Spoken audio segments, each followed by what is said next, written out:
నమస్తే, నా పేరు డాక్టర్ కేసీ గౌతమ్ రెడ్డి. నేను consultant oncologist at Amor hospitals and cancer shield private limited. Video start చేసుకునే ముందు ఈ పర్టికులర్ పిక్చర్ యొక్క ఇంపార్టెన్స్ నేను చెప్తాను. ఇక్కడ ఒక వ్యక్తి ఒక రోడ్డుపై నిలబడి ఉన్నాడు.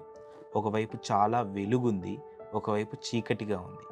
ఈ మనిషి క్యాన్సర్ జర్నీ అంటే జర్నీకి ట్రావెల్కి ఒక డిఫరెన్స్ ఉంటుంది. ట్రావెల్ అంటే నువ్వు ఒక దగ్గర నుంచి ఇంకో దగ్గరికి పోవటం. జర్నీ అంటే నువ్వు మారటం. నేను చూశాను, చాలామందికి చూశాను. ఏమవుతుందంటే క్యాన్సర్ వచ్చిన తర్వాత వ్యక్తి కూడా మారుతాడు. జర్నీ ఆఫ్ ఎ క్యాన్సర్ని డిపిక్ట్ చేయటం కోసమే ఈ పిక్చర్ని నేను పెట్టాను. చాలా కష్టాలు ఉంటాయి క్యాన్సర్ ట్రీట్మెంట్ తీసుకునేటప్పుడు, చాలా ఇబ్బందులు పడతారు.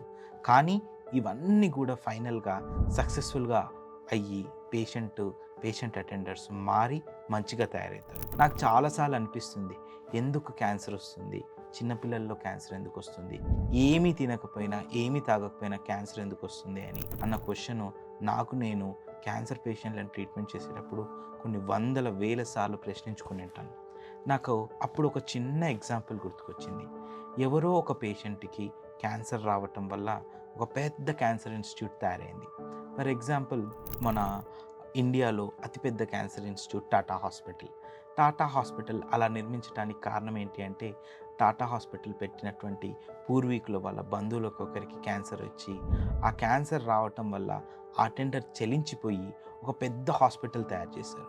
ఆ పెద్ద హాస్పిటల్ తయారు చేయటం వల్ల ఈరోజు కొన్ని వేల మంది క్యాన్సర్ వచ్చినా చాలా మంచిగా ట్రీట్మెంట్ అయ్యి వాళ్ళ నార్మల్ జీవన విధానాన్ని చేయించుకుంటున్నారు. మనకు జరిగిన నష్టం అప్పుడప్పుడు వేరే వాళ్ళకి చాలా లాభం కావటం కోసం ఉద్దేశింపబడింది అనే ఎక్స్ప్లెనేషన్తో నేను ఈరోజు ట్రీట్మెంట్లు ఎంతోమందికి ఇస్తున్నాను.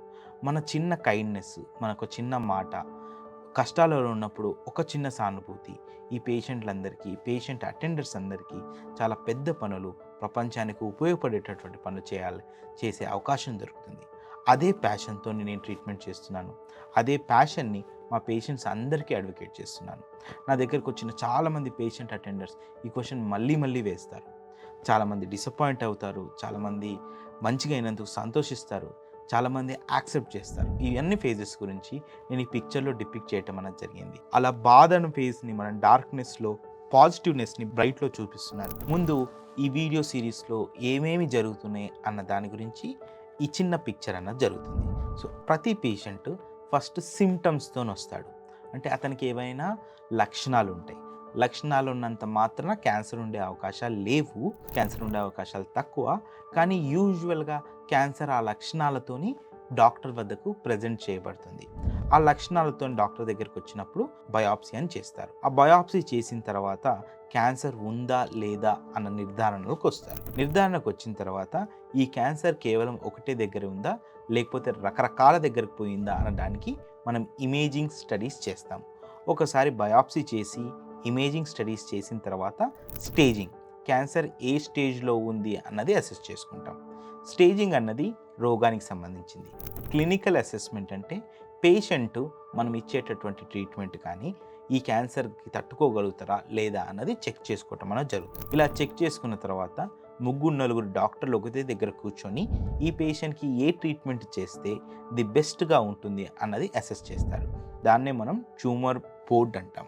ట్యూమర్ బోర్డ్లో డిసిషన్ తీసుకున్న తర్వాత పేషెంట్కి ట్రీట్మెంట్ ఇవ్వడం జరుగుతుంది. క్యాన్సర్ని తగ్గించడానికి ప్రస్తుతం డిఫరెంట్ పద్ధతులు ఉన్నాయి. ఆ పద్ధతులు అన్నిటినీ కూడా నేను ఈ వీడియో సిరీస్లో మీకు చెప్తాను.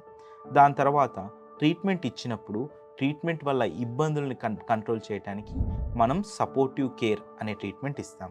అలా సపోర్టివ్ కేర్ ట్రీట్మెంట్ ఇచ్చిన తర్వాత క్యాన్సర్ పూర్తిగా నయమైనప్పుడు సర్వైవర్షిప్, ఈ క్యాన్సర్ పేషెంట్లు తన యథాతథ జీవితాన్ని గడపటానికి కావాల్సిన శక్తిని ఇవ్వటాన్ని మనం సర్వైవర్షిప్ అంటారు. చాలాసార్లు క్యాన్సర్ తగ్గకపోవచ్చు, మళ్ళీ రావచ్చు, ఇంకే ట్రీట్మెంట్ పని చేయలేని పరిస్థితులు కూడా ఉంటుంది. దాన్ని మనం ఎండ్ ఆఫ్ లైఫ్ కేర్ అంటారు. ఆంకాలజిస్ట్గా పేషెంట్ని మంచి చేయటమే కాకుండా పేషెంట్ ఆఖరి స్టేజ్లో ఉన్నప్పుడు చూసుకోవటం కూడా నా బాధ్యతగానే ఉంటుంది. ఇవన్నీ కూడా ఒకటే పిక్చర్లో ఒక కంప్రహెన్సివ్గా చూపించడానికి ఈ విషయాలన్నీ కూడా చెప్పాను.